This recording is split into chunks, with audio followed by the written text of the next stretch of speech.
Hello students, in this video we'll prove the Shannon Sampling Theorem. So let's suppose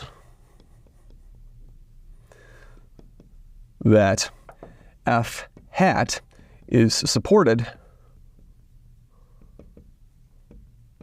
in the interval -1/2 to 1/2, meaning that the support of f hat is contained in -1/2, 1/2 mathematically.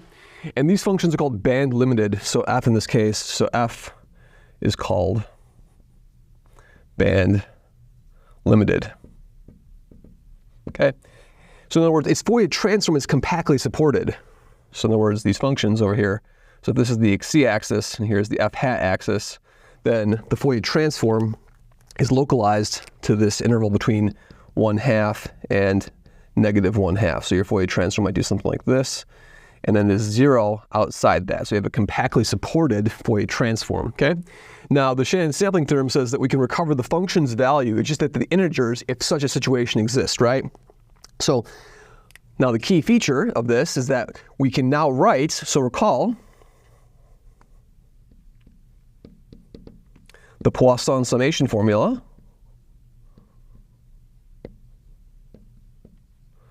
Poisson summation says the following. It says that the sum over n and z of f of x plus n is the sum over n and z f hat n e to the 2 pi I n x. Okay, that's the Poisson summation formula for sufficiently rapidly decreasing functions. In particular, this one will fit the bill over here, right? So the cool thing about Poisson summation is I can actually apply this to the Fourier transform as well.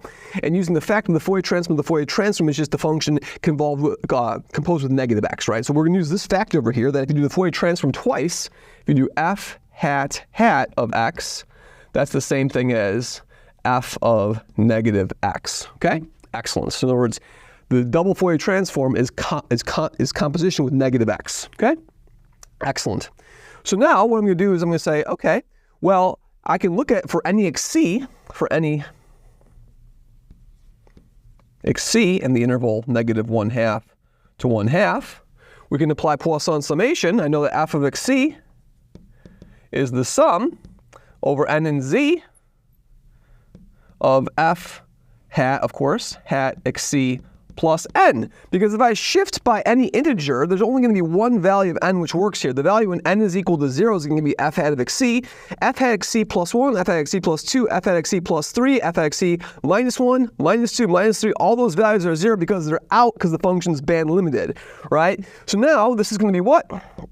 This is going to be the sum over n and z of, now it's going to be f hat hat, f hat hat at n e to the 2 pi I n x, like so. Great. So we've just proven the following relationship. So we just have now that f hat of xc is equal to what? Is equal to the sum over n and z of f of negative n. And of course, I can symmetrize this because this sum is over z, and I can replace the n with negative n over here. I put the negative 2 pi I. So I'm going to write this as f of n, because I would have got negative n over here, but I'll put the negative in the exponent, right? E to the minus 2 pi I n x. So that's the first relationship we have. Now what we're going to do is we're going to use Fourier inversion. So by Fourier inversion,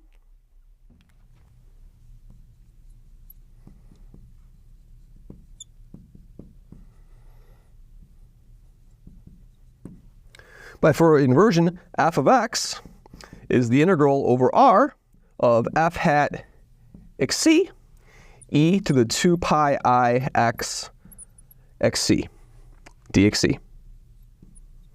But what do we know about f hat? We know that f hat is supported between -1/2 and 1/2. So I can just integrate this over just the interval from -1/2 to 1/2, f hat of xc e to the 2 pi I x xc dxc. Now we can fill in this formula over here for f hat of xc, right? This formula can be plugged in now. So now f of x is going to be equal to this. We'll go down over here. It's going to be equal to the integral from -1/2 to 1/2 of the sum over n and z f of n then e to the minus 2 pi I n x, and then e to the positive 2 pi I x xc d xc. Okay? The sum is absolutely uniformly convergent, so I can pull out the sum.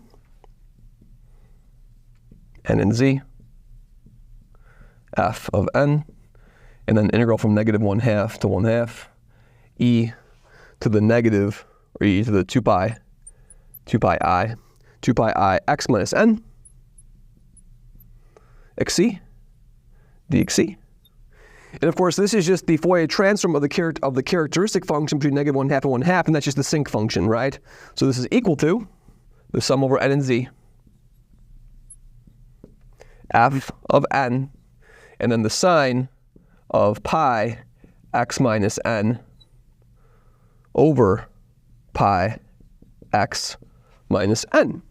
So in other words, if the function is band-limited, if its Fourier transform is compactly supported, then this infinite series over here, this convolution series over here, is exactly equal to what? It's equal to f of x. So this is our Shannon sampling theorem over here, that f of x is the sum over n and z of f of n, and then the sinc function evaluated at x minus n.